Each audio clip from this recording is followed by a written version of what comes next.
نحمده ونصلي ونسلم على رسوله الكريم أما بعد فأعوذ بالله من الشيطان الرجيم بسم الله الرحمن الرحيم والعرش والكرسي حق اور عرش اور کرسی حق ہیں، سچ ہیں۔ یہاں امام طحاوی رحمۃ اللہ تعالی علیہ عرش اور کرسی سے متعلق ہمارا کیا عقیدہ ہونا چاہیے اس کو ذکر کر رہے ہیں۔ فرماتے ہیں وَهُوَ مُسْتَغْنٍ عَنِ الْعَرْشِ وَمَا دُونَهُ، اور اللہ تعالیٰ عرش سے مستغنی ہے، بے نیاز ہے، وما دونہ، اور جو کچھ اس کے اوپر ہے وہ اس کے اوپر ہے۔ اب دیکھیے، یہاں سب سے پہلے کہا کہ ہم عرش اور کرسی کے وجود پر یقین رکھتے ہیں، لیکن اس کی حقیقت ہمیں معلوم نہیں ہے کہ عرش کیا ہے اور کرسی کیا ہے۔ اس کی حقیقت، ریالٹی ہم نہیں جانتے، لیکن یہ دو مخلوق ہیں، اللہ تعالیٰ نے پیدا کی ہیں۔ عرش بھی مخلوق ہے، کرسی بھی مخلوق ہے، لیکن اس کرسی کو دنیاوی کرسی کی طرح قیاس نہ کریں۔ دنیاوی کرسی کے جس کے 4 پائے ہوتے ہیں، اور پھر اس کے بعد کیا کہتے ہیں، بیٹھنے کی جگہ ہوتی ہے، پھر اس کے اوپر بیٹھنے والا بھی ہوتا ہے۔ ہاں، تو حقیقتاً نہ کرسی ایسی ہے کہ جس پر بیٹھا جائے، اور نہ کوئی بیٹھنے والا اس کا ہے۔ ٹھیک ہے، اللہ کے لیے بیٹھنا لفظ استعمال نہیں کرتے، کیونکہ اللہ تعالیٰ بیٹھنے سے پاک ہے، کیونکہ بیٹھے گا وہ جو کھڑا ہو۔ کھڑا ہونا، بیٹھنا، یہ جسم کی صفت ہے، کیونکہ جب آدمی بیٹھتا ہے یا کوئی بھی چیز کو آپ کسی جگہ بٹھاتے ہیں تو وہ بیٹھنا جگہ گھیرتا ہے نا۔ جتنی اسپیس، کیا کہتے ہیں، جب وہ بیٹھے گا تو کچھ نہ کچھ اسپیس کو گھیرے گا، جگہ کو گھیرے گا، جبکہ اللہ تعالیٰ نے ہر شے کو گھیرا ہوا ہے۔ اللہ تعالیٰ نے ہر شے کو گھیرا ہوا ہے، کوئی شے اس کو گھیر نہیں سکتی۔ وسیع کرسیہ السماوات والارض، اللہ تعالیٰ کی کرسی نے ساتوں آسمانوں اور زمین کو گھیرا ہوا ہے۔ ساتوں آسمانوں اور ساتوں زمین کو جب کرسی نے گھیرا ہوا ہے، اور اللہ تعالیٰ جو ہے ہر شے کو کیا کرتا ہے، محیط ہے، یعنی کہ محیط بکل شیء، اللہ تعالیٰ نے ہر شے کا احاطہ کیا ہوا ہے۔ ٹھیک ہے، تو جب اللہ تعالیٰ نے ہر شے کا احاطہ کیا ہوا ہے تو اس نے کرسی کا بھی احاطہ کیا ہوا ہے۔ ہاں، اور اس نے عرش کا بھی احاطہ کیا ہوا ہے۔ تو دونوں چیزیں اللہ تعالیٰ نے احاطہ کر رکھی ہیں، اور اللہ بیٹھنے سے پاک ہے، کیونکہ بیٹھنا جسم کی صفت ہے، اور اللہ تعالیٰ کا کوئی جسم ہی نہیں ہے۔ جب جسم نہیں ہے تو وہ بیٹھے گا کیسے؟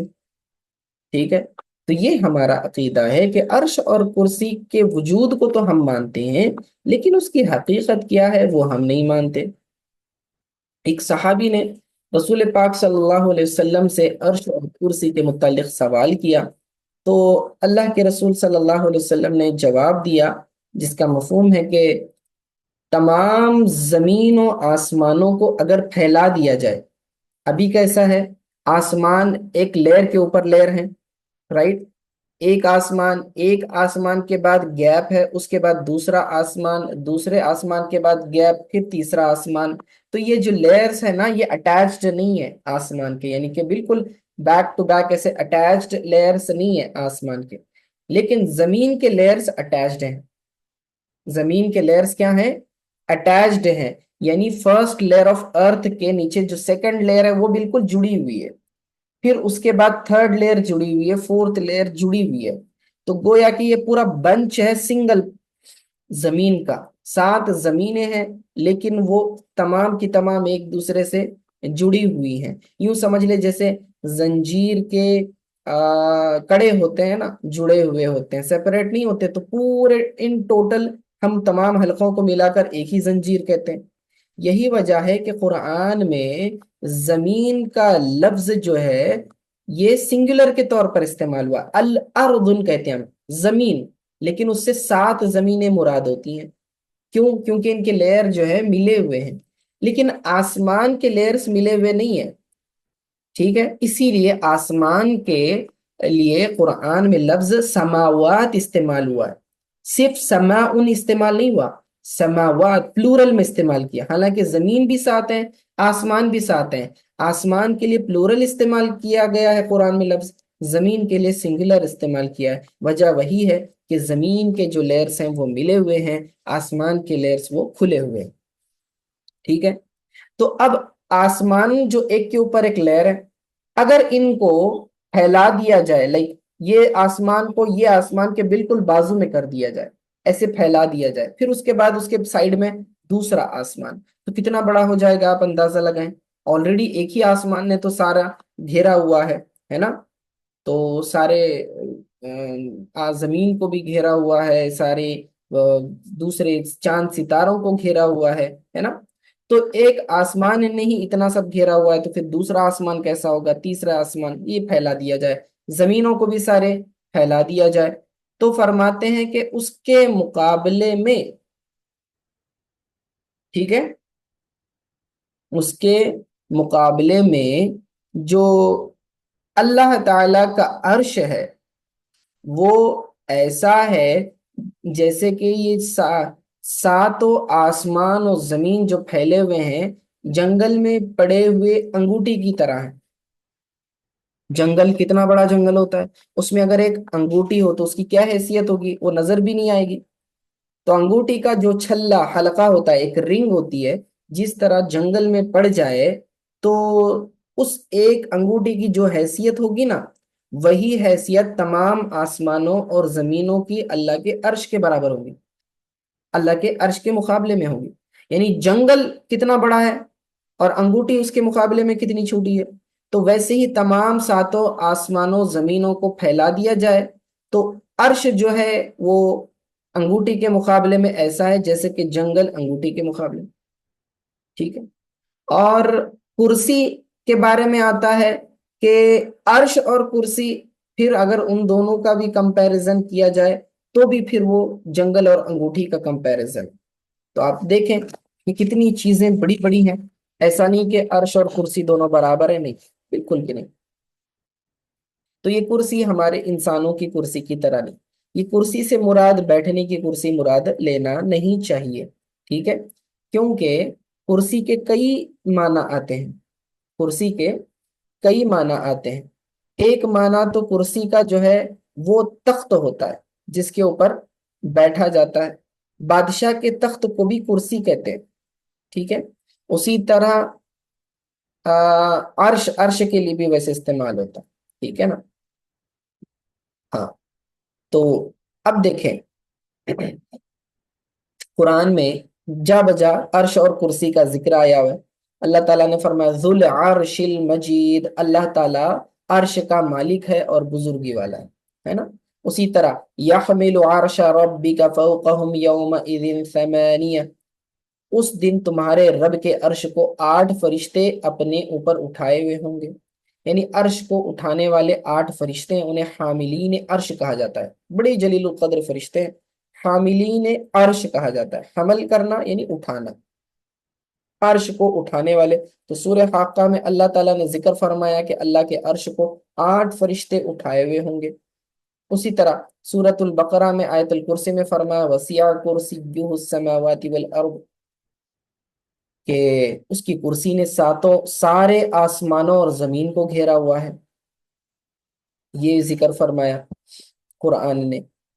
تو اب یاد رکھنا اللہ تعالیٰ کو عرش کی ضرورت نہیں ہے، وَهُوَ مُسْتَغْنٍ عَنِ الْعَرْشِ وَمَا دُونَهُ، اللہ تعالیٰ کو عرش کی بھی ضرورت نہیں ہے، عرش یا غیر عرش اللہ تعالیٰ اس سے بے نیاز ہے، ٹھیک ہے، چاہے عرش ہو یا چاہے نہ ہو، اللہ تعالیٰ اس کا محتاج نہیں ہے، کیونکہ جسم کو رہنے کے لیے مکان کی ضرورت ہوتی ہے، اللہ تعالیٰ چونکہ جسم اور اعضاء سے پاک ہے اس لیے اسے کسی مکان کی ضرورت نہیں ہے، لہٰذا عرش اور غیر عرش سے وہ بے نیاز ہے۔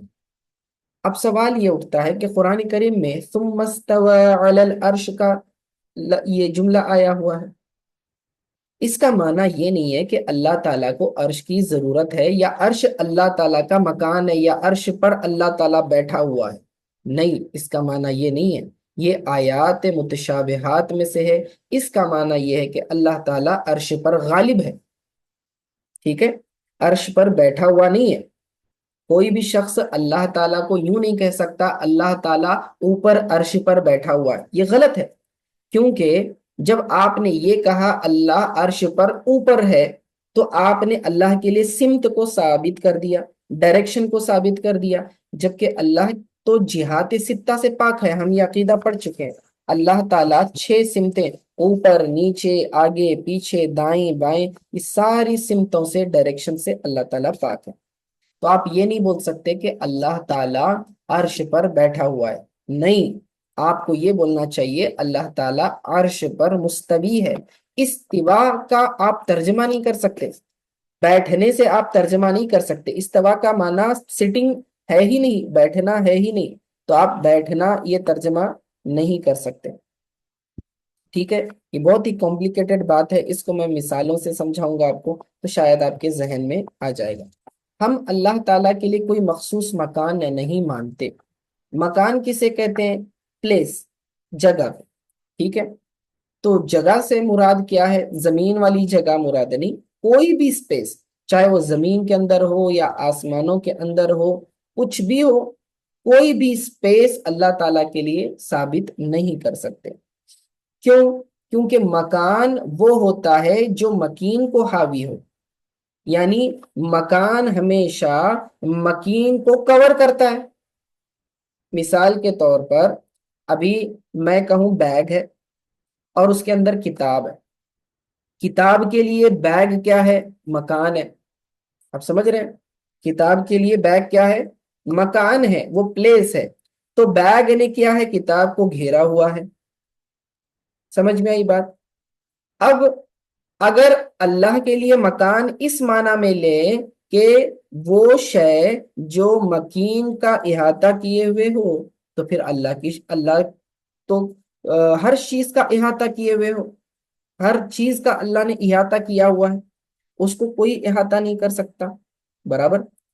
تو اللہ تعالی کا کوئی بھی چیز احاطہ نہیں کر سکتی، تو اس کے لیے مکان ثابت نہیں ہوتا۔ دوسرا، جو مکین ہوتا ہے وہ مکان سے چھوٹا ہوتا ہے، مکین مکان سے چھوٹا ہوتا ہے۔ جیسے کہ میں کہتا ہوں یہ میرا پاکٹ ہے، پاکٹ کے اندر موبائل میں ڈالنا چاہتا ہوں، تو موبائل کیا ہے؟